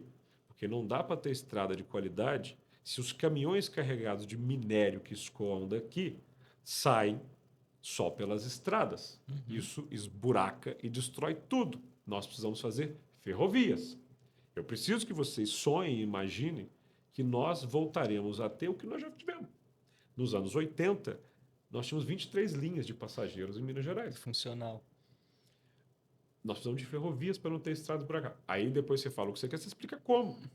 Por que nos últimos 7 anos ninguém nunca fez aqui em Minas 1 centímetro de ferrovia? Por quê? Então, isso é uma coisa. A escola no meu governo, eu quero que ela seja assim, assim, assim. O que é diferente de agora que eu quero fazer? Então, e agora eu estou com um pouquinho mais de tempo. Porque a pré-campanha começou já faz um mês. Eu não estou ainda na presidência da Câmara com 1000 coisas que eu tinha que fazer. Não estou enfrentando um cenário que eu ainda não tinha um partido. Tem partido, tenho vontade, tenho sonhos a compartilhar e não quero gastar 1 segundo na baixaria, no jogo ruim. Eu quero aprender com o que me dizem os eleitores que me param na rua. É muito legal. Cara, eu votei em você, mas vem uma boca cheia. Sabe assim, eu votei em você. E que orgulho de ter votado em você. Eu falo, meus amigos, falei que era para votar nele, tarará, tarará, tarará, porque depois da campanha ainda teve muita gente que foi me conhecer, né? E está vendo? Eu falei, olha lá, parará, parará. Então, assim, esse eleitor que votou em mim, ele não sente que perdeu o voto, ou que deveria ter feito diferente, não. Ele fala assim, eu votei naquelas ideias ali, ó, daquele cara, o que eu queria era isso, isso, isso e isso. Então, assim, eu quero ir para uma campanha fazendo o povo mineiro desse estado que tem 305 anos de existência, a sonhar com uma Minas Gerais que tem muita coisa incrível e tem oportunidades maravilhosas. Esse chão repleto de minério está só escoando aqui. Lá vai. Eu tenho usado um exemplo, eu sou desses que tenta mostrar, né, onde já fizeram. Cara, eu acabei de conseguir meu visto para a Austrália. Nunca fui lá. Mas um dos modelos que eu quero botar na cabeça do povo mineiro é de uma unidade da Federação Australiana chamada Austrália Ocidental, capital Perth. Tinha e tem muito minério. E só tirava o minério. E as cidades esburacadas, empobrecidas e tal. Até que alguém falou, opa, não dá. Vamos criar um fundo, uma poupança com isso para nós e para gerações futuras, com porcentagem de royalties para a ferrovia. E de repente, olha as ferrovias surgindo. E de repente, olha as escolas melhorando. E de repente, olha as cidades ficando melhor. as ideias estão aí. Nós temos 305 anos. Nós já tivemos Ouro Preto, na época Vila Rica, como a principal cidade do continente americano. Quem era Nova York, perto de Ouro Preto. Só que naquele momento o ouro era tirado, ia, uma elite local construía até umas igrejas como alguma coisa residual, e as escolas? Não tinha. A Inconfidência Mineira ela só acontece, a Revolução Mineira ela só vai acontecer, por quê? Porque os filhos de uma pequena elite ouropretana, de Vila Rica, eram despachados para a Europa para aprender as últimas lá. Hobbes, Locke, Montesquieu, Rousseau, República, princípios liberais. Opa, voltamos, o que a gente quer fazer aqui? Uma república? Com liberdade, igualdade, fraternidade, executivo, legislativo, judiciário. Minas Gerais foi, ao lado da França e dos Estados Unidos, a coisa mais sofisticada que o mundo conheceu no final do século XVIII. Se aquele plano dos Inconfidentes, que hoje dão rua aqui na nossa capital, Tomás Gonzaga, Cláudio Manuel, tivesse ido adiante, nós teríamos adiantado a República Brasileira em 100 anos. Porque Minas não queria se separar do Brasil, não era isso. Ele não queria se romper dos demais espaços. Nós queríamos conduzir o Brasil para o modelo republicano, separado da metrópole, muito parecido com o que os americanos fizeram. Tem carta, sabia, trocada com os Inconfidentes, pedindo ajuda para os americanos, mandar exército para cá. Então, veja, era política, era gente visionária que falou, olha, dá para ser diferente. Minas Gerais pode ser o lugar. Infelizmente, sempre tem dedo duro, né? Contou, todo mundo já sabe, o Tiradentes foi pegado para Cristo, esquartejado, né? Depois de ter sido enforcado. E a gente ficou muito atrasado. Sim. Se não fosse o Napoleão invadir Portugal, para a família real vir, transformar em Reino Unido de Brasil, Portugal e Algarves. E aí, né? Anos depois, essa família real ser expulsa por militares e a gente virar uma república, ia demorar ainda muito mais. E olha que Minas, depois que o ouro acabou, começou a raliar, que o diamante começou a raliar, caiu numa decadência, que só foi depois recuperado pelo café. E aí, né, no final ali, o café também tem a quebra da Bolsa de Nova York, primeira moratória de Minas no governo Olegário Maciel. E hoje, em 2025, o que move a economia mineira? O que sai do chão, os minérios e o café. Não dá. Com todo orgulho de quem faz a nossa economia girar com minério e com café. Mas dá para esse minério virar trilho de trem, dá para esse minério ser melhor utilizado, dá para os minerais raros serem utilizados de outra maneira. Isso tem que ficar aqui na forma de educação, na forma de investimento social. É só aprender com quem já fez. É só aprender com quem já fez. E não dá para a gente se contentar com commodity. Não dá. Tem que ter indústria, tem que ter tecnologia, tem que ter transformação e tem que ter muito mais do que a gente está tendo. Porque senão o buraco fiscal vira uma questão impagável. A gente resolve essa dívida por enquanto, rola ela, propaga é melhor do que a RRF, mas não dá para se contentar, e a gente fica assim, sendo tratado pelo governo federal como o Bar do Zé, que está devendo. E lá vem eles, ó, lá vem os mineiros que estão devendo. Vamos sair dessa. Mas para sair dessa, tem que entender o que Minas foi, o que Minas é e, sobretudo, o que Minas pode ser. Sim. O meu olhar é do que Minas pode ser. Olha, eu queria muito mesmo olhar no olho de cada mineiro e falar, olha, volte a acreditar em si. O nosso estado é incrível. Incrível. Tem coisas que nenhum outro lugar tem. Mas não tem mesmo. Sabe assim, eu já conheço esse Brasil inteiro. Eu conheço o Rio Grande do Sul, conheço o Paraná, Catarina, Acre. Eu já fui nas 27 unidades da nossa, 26 unidades da nossa federação, mais o Distrito Federal. Conheço o Brasil, conheço o mundo. Eu não troco Minas Gerais por nada. Eu quero uma outra Minas Gerais. Uma Minas Gerais que me faz ver aqui o que eu estou vendo lá. Eu quero me inspirar no Japão e cortar esse lugar de quina à beira com ferrovia, sabe? Com uma sociedade civilizada no sentido de desenvolvimento com o que há de melhor do planeta. Eu não gosto de uma Minas Gerais acanhada. Eu não faço a linha do mineirinho quietinho, contente. Não somos um lugar isolado do planeta pelas nossas montanhosidades. A gente se quer integrado ao planeta. Sou do mundo, sou Minas Gerais. Entendeu? Então, assim, aqui eu sou Belo Horizontino. Muito Belo Horizontino. porque essa é a minha cidade dentro de Minas. Mas quando eu piso para fora de Minas, eu sou mineiro.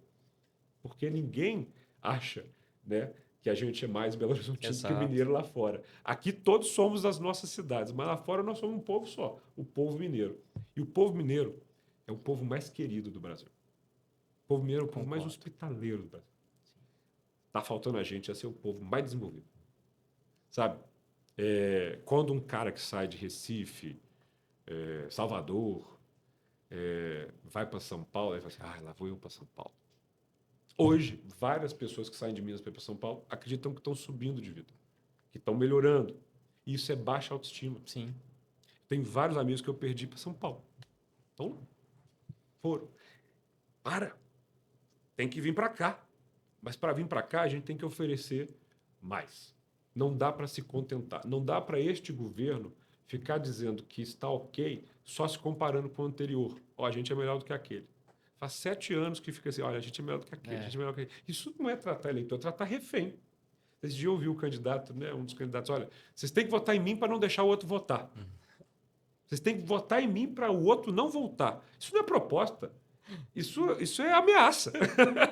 Isso não é um relacionamento. Imagina, você está com sua namorada, aí chega, olha, amor, tá ruim. Mas Nosso o outro relacionamento tá é ruim. Mas pior. lembra do seu ex?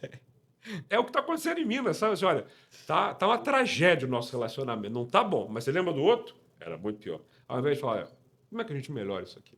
É só uma comparação. Isso é uma política pequena. Então eu vou começar a comparar. E o JK? A mulher pode virar e falar, mas o outro lá atrás era bem melhor, amor. Entendeu? JK, Milton Campos, Benedito Valadares, Afonso Pena, Bias Fortes. Vamos comparar. Porque na hora que eu coloco os nomes, os dados e o que Minas já teve, eu te garanto, povo mineiro, que vocês estão se contentando com pouco.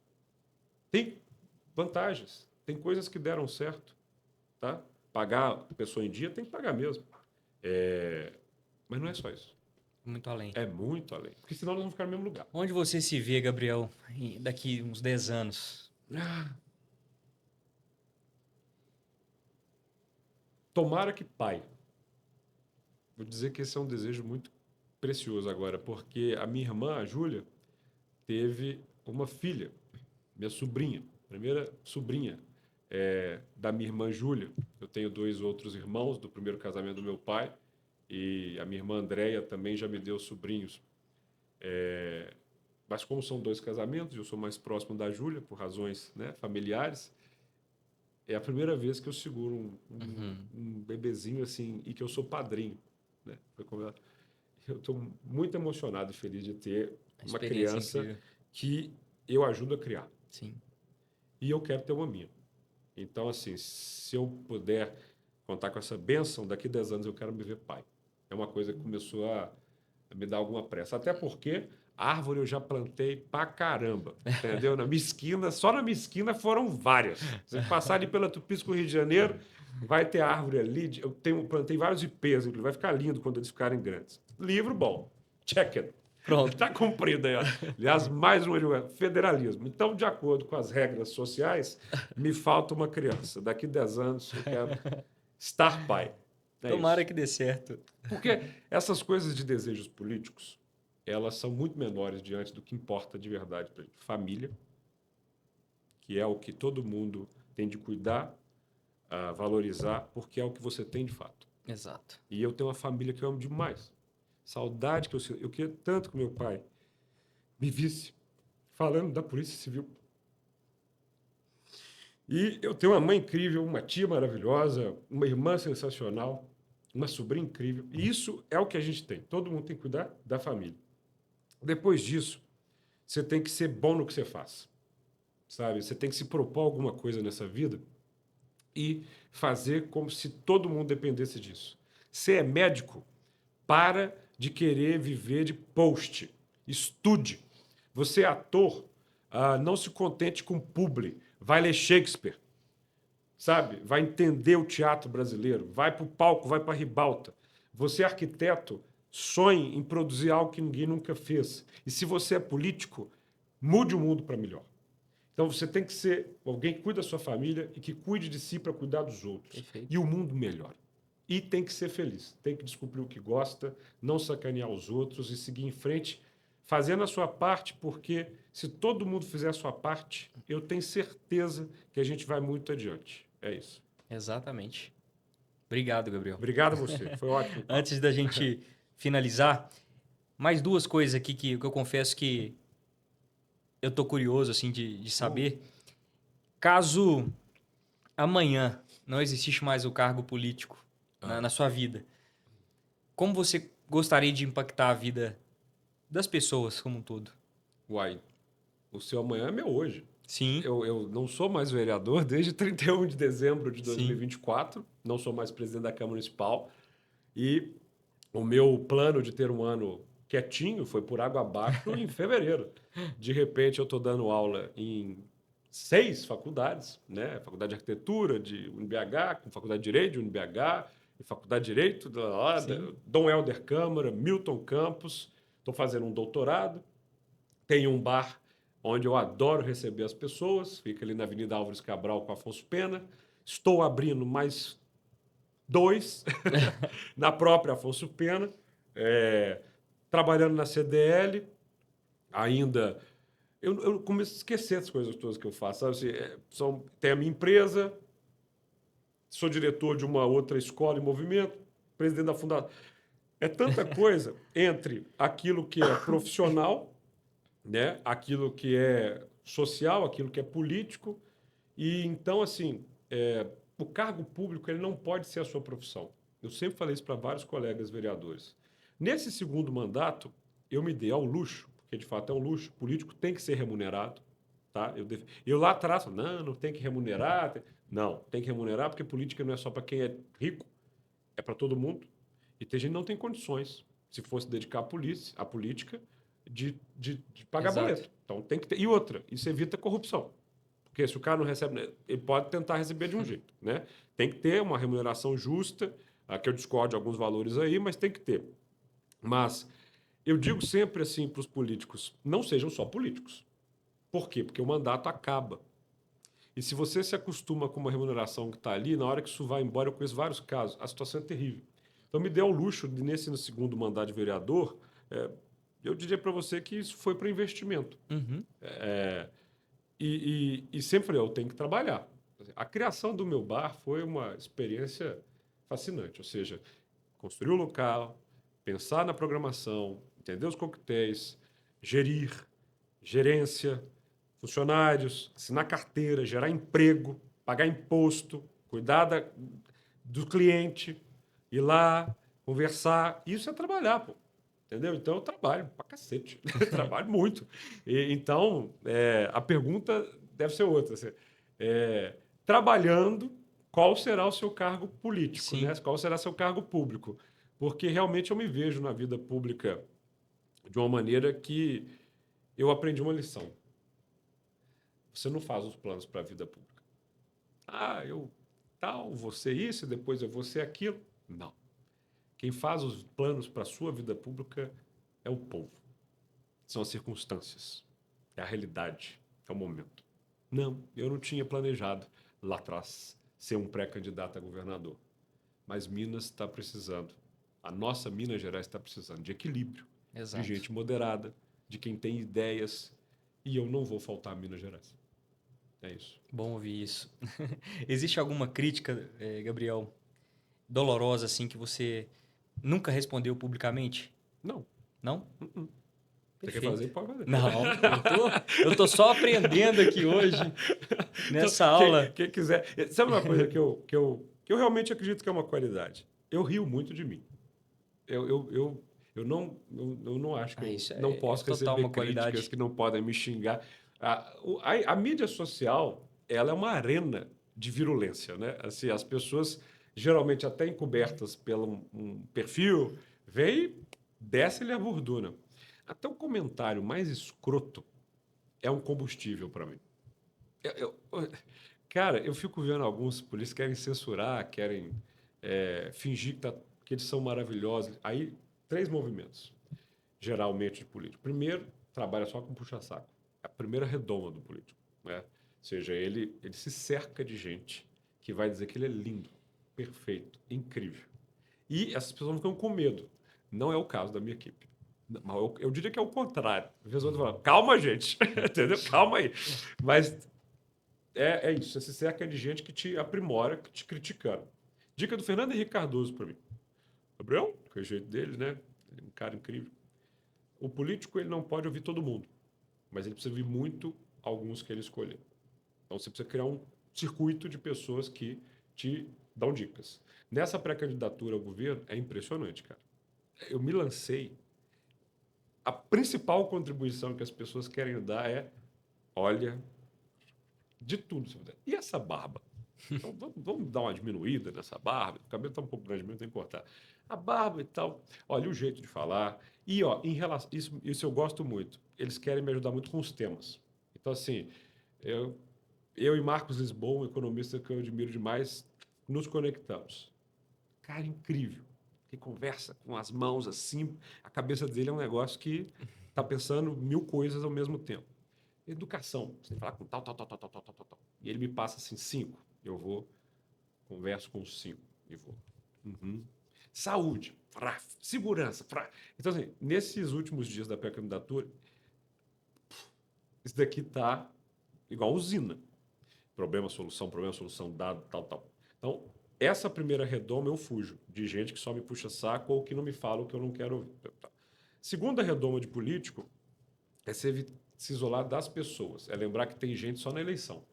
Na eleição, segura criança, come pastel na feira, caminha, sei o quê.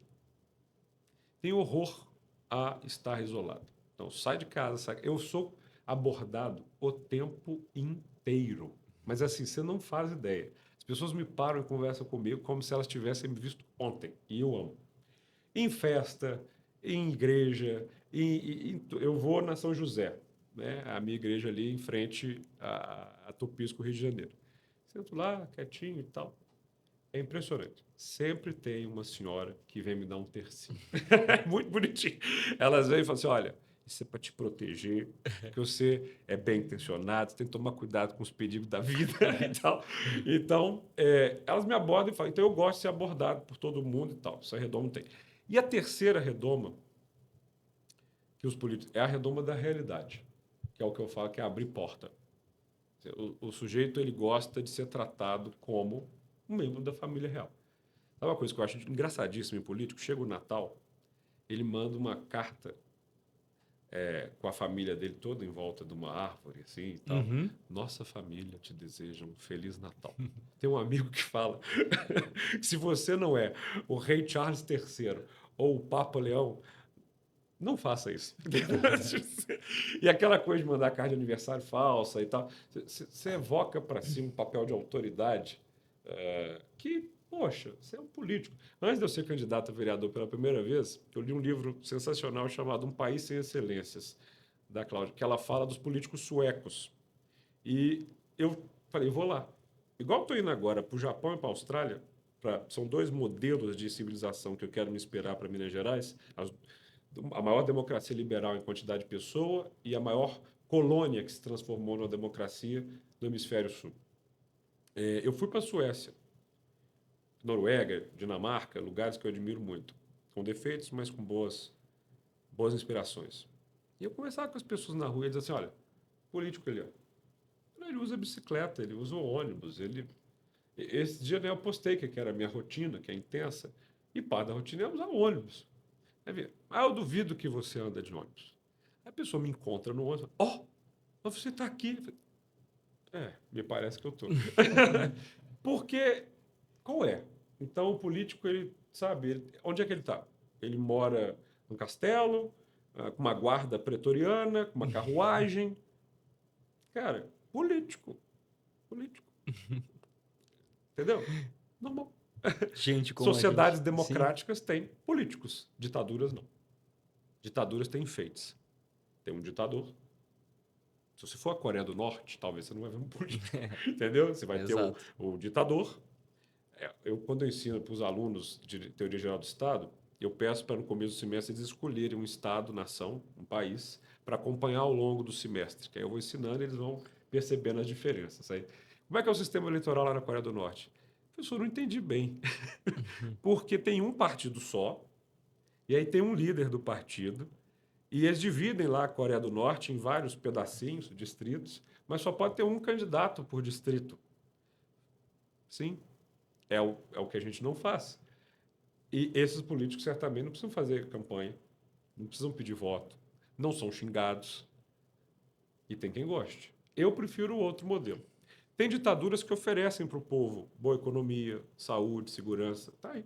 Você vai a Singapura, poxa, lugar super desenvolvido. A China está aí mostrando. Mas eu prefiro outros exemplos. A Austrália, a Nova Zelândia, o Japão, em que há democracia e que há desenvolvimento. É possível. E nesses lugares, todos eles, políticos são xingados, feitos de piada, zombados.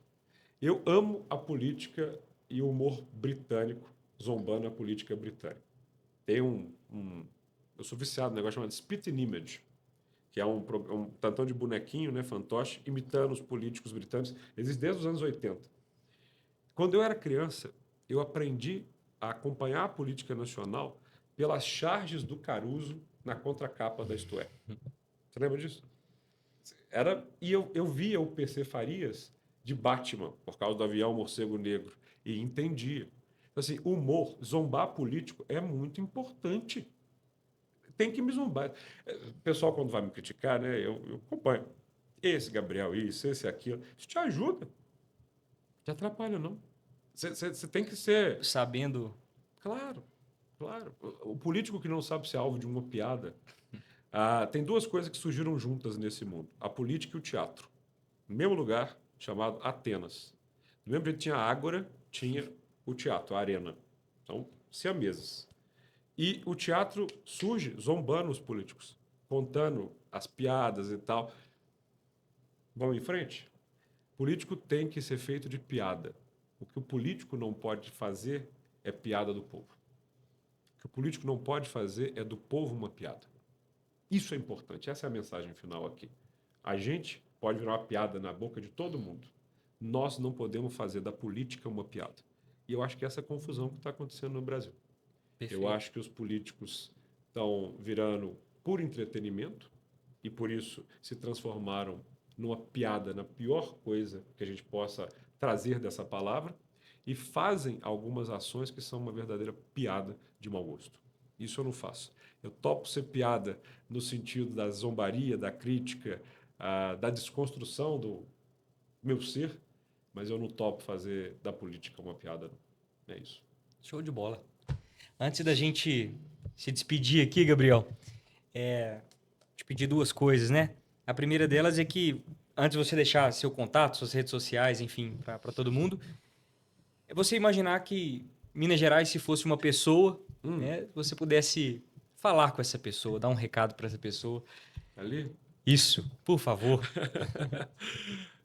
Olha, pediram aqui para eu passar um primeiro endereço. O primeiro endereço. Se você quer me ajudar nessa pré-campanha ao governo de Minas Gerais, digita aí gabrielazevedo.com/quero ajudar. Hã? Sai do sofá. Vamos embora fazer de Minas Gerais um lugar melhor. E você pode me acompanhar no Instagram, @GabrielAzevedo, no X, no Facebook, no TikTok. Tô lá. Só buscar o que você acha. Minas Gerais, como é que eu imagino aqui? Se fosse imaginar homem ou mulher? Imaginar? Para mim, Minas Gerais é uma mulher. Sim. Jovem, meia idade, mais velha. 305 anos não é lá. Uma mocinha, né? Mas ela ainda tá nas curvas, né? Reentrância. Niemeyer se inspirou muito nas curvas de Minas Gerais, né?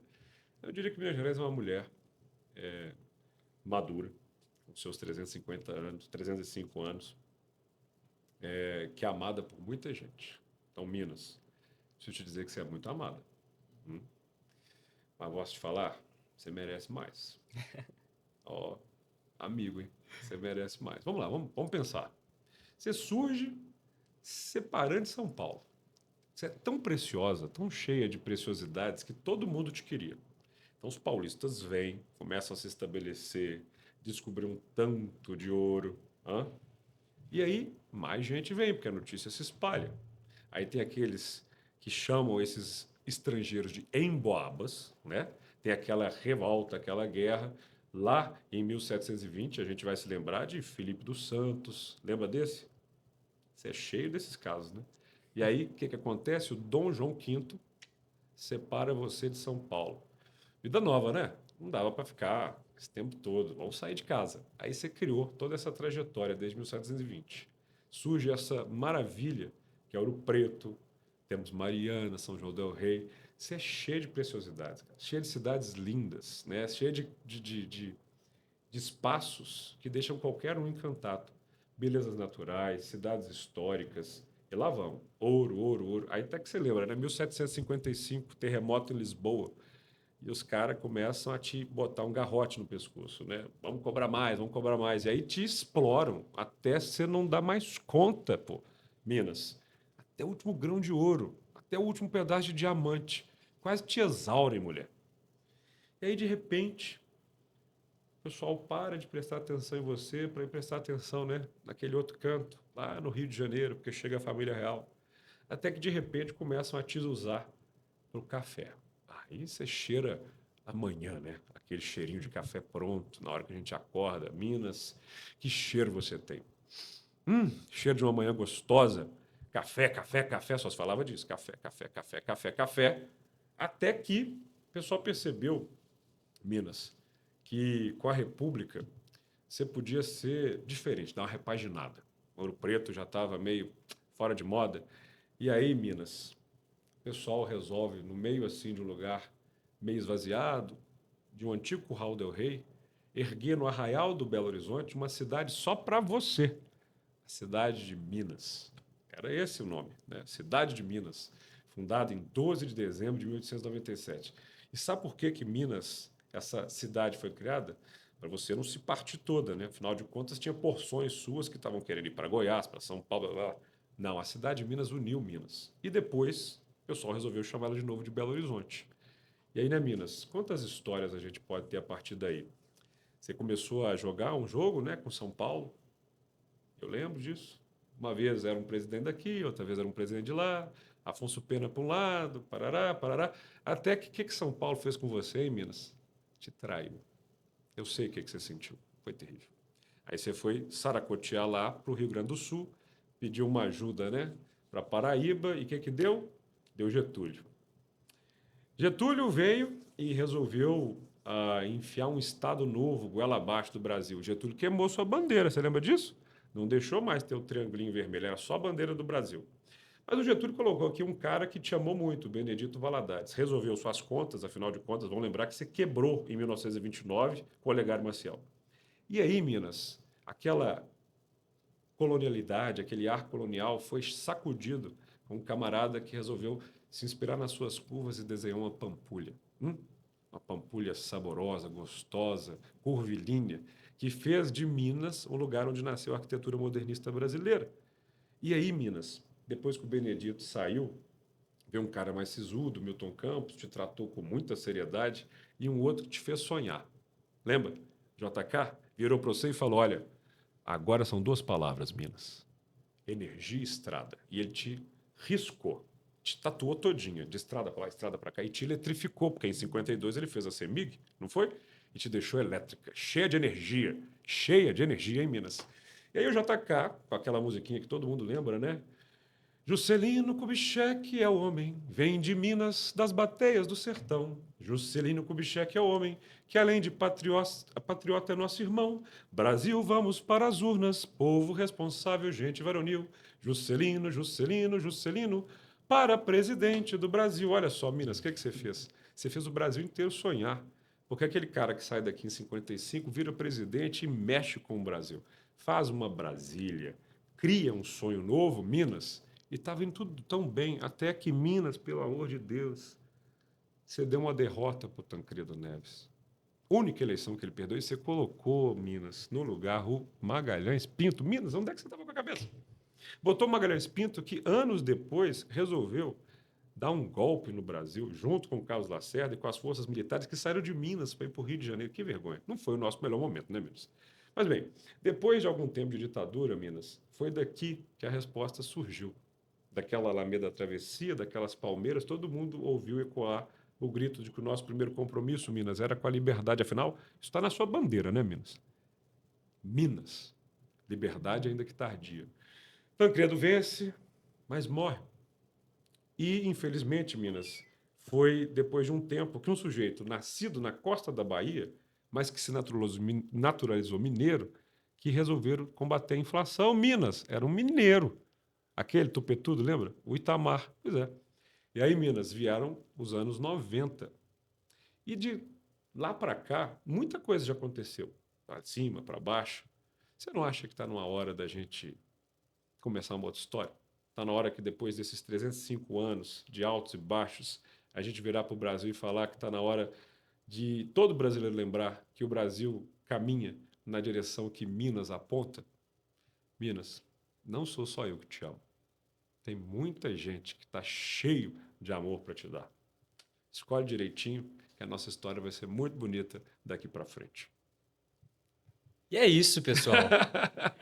É com esse episódio maravilhoso, com essa aula, eu Tem posso nada de dizer assim. teleprompter aqui, né? Porque eu tenho uma birra de candidato que fica só no teleprompter, cara. Você tem que falar as coisas com o coração. Exato. Eu te amo, E Minas. muito obrigado, Gabriel, por ter trago o Obrigado. coração pra gente aqui hoje. Que isso. Foi um presente pra gente aqui da Aca Mídia, Boa. nesse episódio do Resenha Brasil Política. E é isso, pessoal. Gabriel Azevedo, acompanhe os nossos próximos episódios.